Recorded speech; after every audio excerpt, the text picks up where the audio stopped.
Ma'am, dito mo pala kayo, ma'am? Opo. Sabi mo, nangingi ka ng bigas. Kanin. Ayos. Luto ko yan para sa'yo. May request ka sa akin, toyo, suka. Di ba? Pangalan ko po, Ivana. Ikaw po, ano pangalan niyo po? Jesus, Parang Jesus ah. maganda pala. Sino ba? Ikaw? Ako maganda. Salamat po. Naniniwala ka ba sa Diyos? Opo. Ikuntang kita, ha? Sige po. Yung unang panahon, nagkaroon. Opo. Unang ginawa, tubig. At liwanag. Yun. Ay, wow. Babasa din po ako ng Bible. Naniniwala po ba kayo na lagi niya tayo ginagabayan? Tumingin ka. Pinapanood niya tayo? May mga camera yan doon. Meron Sino pa- po? Si God po ba? Oo. Anong dasal mo po? Sana, matagpuan ko yung aking makasama sa buhay. Kailangan may titirhan ka kasi paano mo siya makakasama? Di ba po? Asan po yung pamilya mo? Yung mga kapatid mo po? Inaaway ako. Eh baka naman namimiss ka na nila. Sabi ni God sa atin, bawal tayong magtanim ng sama ng loob. Dapat lagi po tayo nagpapatawad. Hindi man ako nagtatanim. Wala ka pong galit. Eh paano po kung makita natin yung mga kapatid niyo po? Okay lang po yun. Hindi mo makikita yun. Bakit po? Malayo. Paano po kung makita natin? Ano po gagawin mo? Hug mo po sila. Maring, Namimiss mo po sila? mayagap po. Saan po ba sila? Sa Bicol po? Opo. Ano po pangalan ng kapatid mo? Ako po pangalan ng kapatid ko, Mona. Ikaw po, ano pangalan po ng kapatid mo? E. D. E-D. E. Edna. Edna? Ah! Ano, isa pa? Oh, isa pang kapatid mo. Ako, isa pang kapatid ko, Hash. Ikaw po, anong isang kapatid mo? Diyos. Ha? Diyos. Josh. Anong apelyido mo po? Ako, Alawi. Ikaw po? Para bulit po. Okay lang bang iwan ko to sa'yo? Pag nagutom ka, kain ka lang. Tingnan niyo po. Yon. Yan! Ganda, no? Oh, Damit? Dapat lang. O, sige po. Dito. Ganda! New York! Ganda!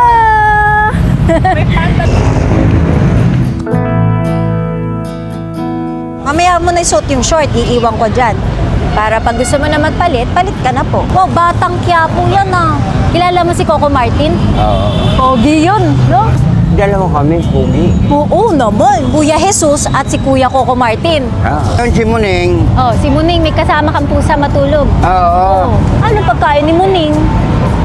Kung anong pagkain ko, Share po kayo, hati po kayo. opo.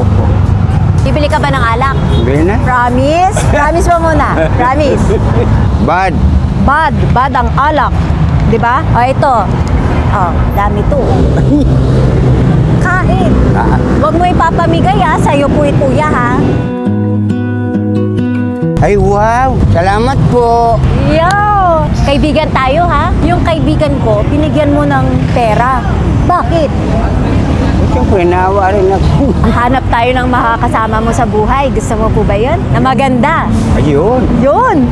Pero, okay lang po ba? Hanap din tayo ng kwarto mo para doon mo dadalhin si maganda. Ah. Dito lang, malapit para di ka malayo. No, hanap tayo ng bahay. Titirhan. Kuya, nakapunta. Bigyan ko. Bigyan. Ay, binigay sa bata yun.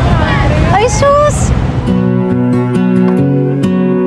Naawa rin ba ako? Sa bata. Opo. Bait mo naman talaga. Bakit? Siyempre, nagugutom din. Mahirap magutom, no? O ito, maraming kang pagkain. Request mo to kay Ivana kanina, yung bigas mo.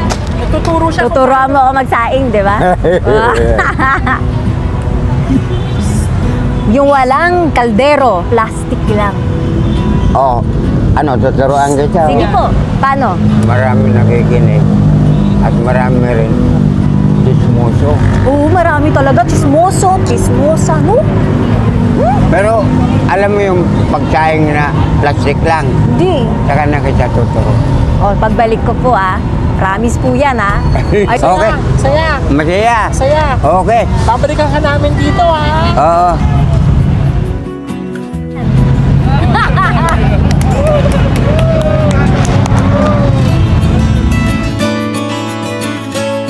tingnan. Ayos May plastic yan para pag umulan. Kaibigan ba tayo? Kaibigan tayo. Ano tawag ko sa'yo? Kuya na lang. Kuya? Kuya Jesus. Ako, tawag mo sa akin. Sister na lang. Sister! Kuya Jesus, kailan ka pinanganak? 1966. July 15. Yes! Yes! Born of July. Ako po, 1996. Pasko. Same kami ni Papa Jesus. Alam mo sino po nagbigay niyan? Panginoon. Ang Panginoon ay nakikinig at nanonood. Dapat po lagi tayo nagdadasal, di ba? Opo. Ano po dasal mo? Minsan, yung kakaroon ako ng pagbili ng pandesal. Oo, na rin. Naririnig niya eh. Kaya dapat lagi tayong mabait. Parang ikaw, mabait ka. Alam mo, nagdasal ako. Ano sabi mo?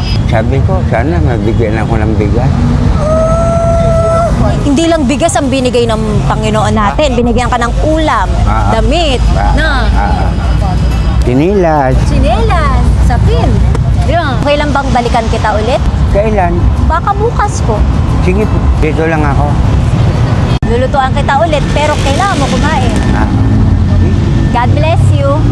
Tatabi ko na to sa'yo, ha? Pagkain nito, tatay, Apo. Bye-bye, kuya. See you tomorrow. Nagkulay ng langit.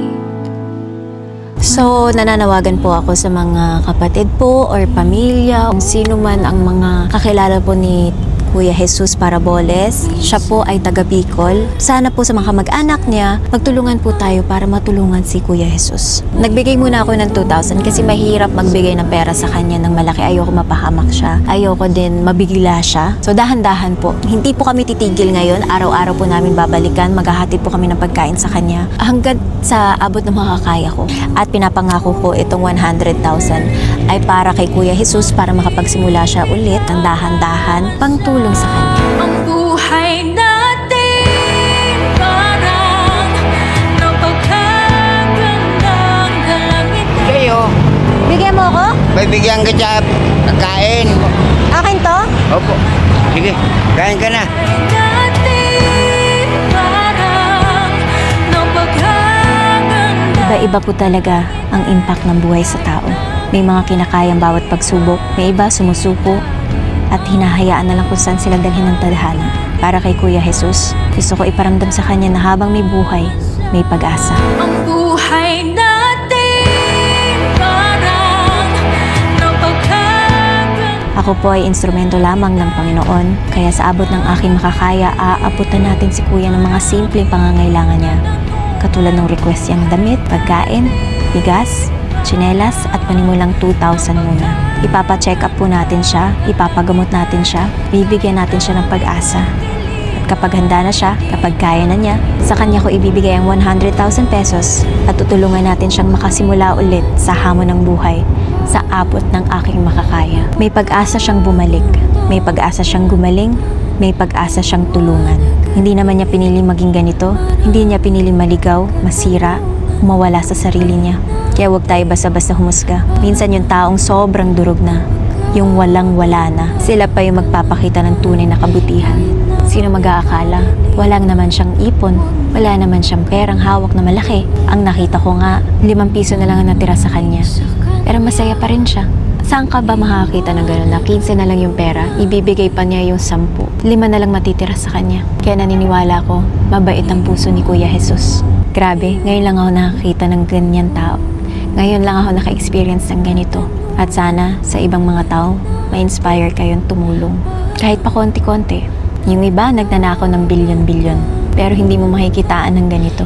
Samantalang itong si Kuya Jesus, wala naman siyang bilyon, wala siyang milyon, pero tumutulong pa rin siya. Ganyan ang Pinoy. Ang Panginoon, wag mo po akong kakalimutan kung ano man yung pangangailangan ko. Liliwanag ang